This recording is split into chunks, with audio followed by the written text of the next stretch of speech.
Hai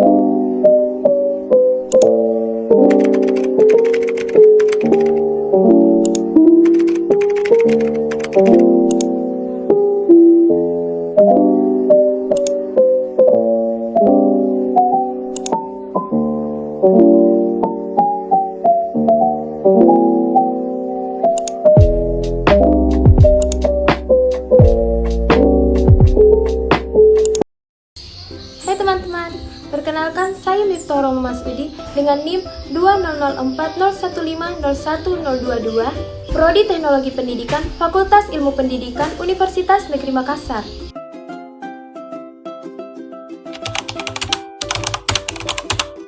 Materi yang akan dibahas kali ini yaitu perbedaan antara teori dan model pembelajaran, jenjang tujuan pembelajaran, identifikasi kebutuhan pembelajaran, tujuan umum pembelajaran, taksonomi tujuan pembelajaran, komponen-komponen rancangan pembelajaran.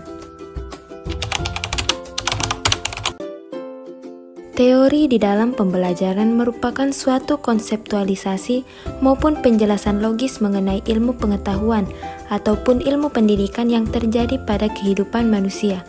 Sedangkan untuk model adalah suatu gambaran sederhana dari proses pembelajaran yang berlangsung, di mana memperlihatkan kaitan atau hubungan antara pendidik dengan peserta didik. Nah, teori pembelajaran adalah seperangkat konsep yang berkaitan dengan landasan filsafat, sejarah, tujuan, dan pandangan dalam kaitannya dengan proses pendidikan. Sedangkan model pembelajaran adalah sebuah bentuk pembelajaran yang tergambarkan dari awal sampai akhir pembelajaran yang disusun oleh fasilitator pendidik atau guru. Secara hierarkis, kita kenal jenjang tujuan pembelajaran yaitu yang pertama tujuan pembelajaran nasional. Tujuan pembelajaran untuk semua jenis dan jenjang pembelajaran, umum, kejuruan, dan non-formal. Tujuan institusional yaitu tujuan masing-masing lembaga dalam satuan pembelajaran seperti sekolah dasar, SMP atau MTS, SMA atau MA, perguruan tinggi, dan pendidikan luar sekolah. Tujuan kurikuler yaitu tujuan macam-macam bidang studi seperti matematika, bahasa, kesenian, olahraga, dan sebagainya. Tujuan pembelajaran atau instruksional, tujuan umum pembelajaran, dan tujuan khusus pembelajaran. Secara umum, informasi yang dicari dalam proses mengidentifikasi kebutuhan pembelajaran adalah kompetensi peserta didik saat ini untuk dibandingkan dengan kompetensi yang seharusnya dikuasai untuk dapat melaksanakan pekerjaan sesuai tuntutan pasar kerja. Bagi seorang pengembang pembelajaran, informasi yang bermanfaat adalah informasi tentang tidak sesuainya kompetensi atau pengetahuan, sikap, dan keterampilan yang diperoleh peserta didik dari hasil pembelajaran di sekolah atau pembelajaran tinggi dengan tuntutan kerjanya. Menurut Morrison, Ross, dan Kemp 2007-36, ada 4 tahap dalam melakukan proses identifikasi kebutuhan pembelajaran, yaitu yang pertama, perencanaan. Membuat klasifikasi siswa dan menentukan cara mengumpulkan data. Kedua, pengumpulan data. Memberikan kuesioner, interview, diskusi kelompok, dan lain sebagainya. 3. Analisa data. Melakukan analisis data dengan pertimbangan ekonomi, frekuensi, dan kebutuhan. Dan yang keempat, membuat laporan akhir. Laporan kebutuhan pembelajaran mencakup 4 bagian, yaitu analisa tujuan, analisa proses, analisa hasil, dan penjelasan singkat.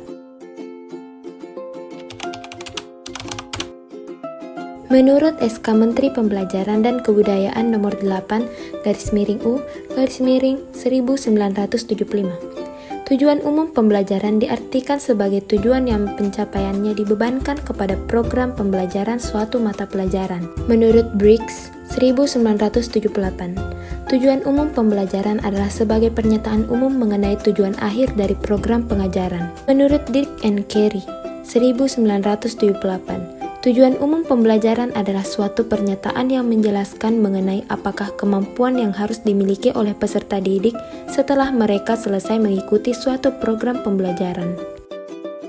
Tujuan umum pembelajaran merupakan pernyataan tentang hasil belajar yang ingin dicapai dalam kegiatan pembelajaran. Tujuan umum pembelajaran ini dirumuskan dalam bentuk pernyataan yang bersifat umum. Tujuan umum pembelajaran menjelaskan kemampuan, keterampilan, dan pengetahuan yang bersifat umum dan luas.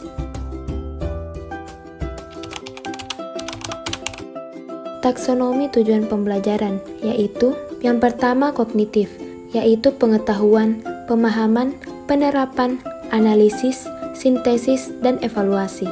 Yang kedua afektif, yaitu penerimaan, partisipasi, penilaian dan penentuan sikap, organisasi, dan pembentukan pola hidup. Yang ketiga psikomotorik, yaitu persiapan, kesiapan, gerakan terbimbing, gerakan terbiasa, gerakan kompleks, penyesuaian pola gerakan, dan kreativitas.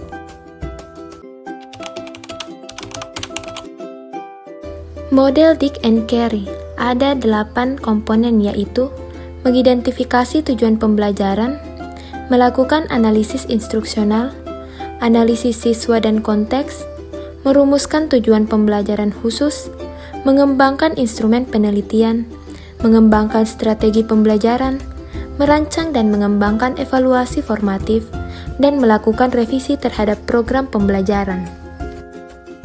Model PSSI ada 5 komponen, yaitu merumuskan tujuan pembelajaran, mengembangkan alat evaluasi, menentukan kegiatan belajar mengajar, merancang program KBM, pelaksanaan. Model Bella H. Beneri ada 6 komponen, yaitu merumuskan tujuan, mengembangkan teks, menganalisis kegiatan belajar, mendesain sistem instruksional, melaksanakan kegiatan dan mengetes hasil, dan mengadakan perbaikan. Model J.E. Kemp memiliki 9 komponen, yaitu maksud dan tujuan topik bahasan, karakteristik warga belajar, tujuan instruksional khusus, isi pembelajaran, pretest, kegiatan belajar mengajar, dukungan pelayanan, evaluasi, dan revisi.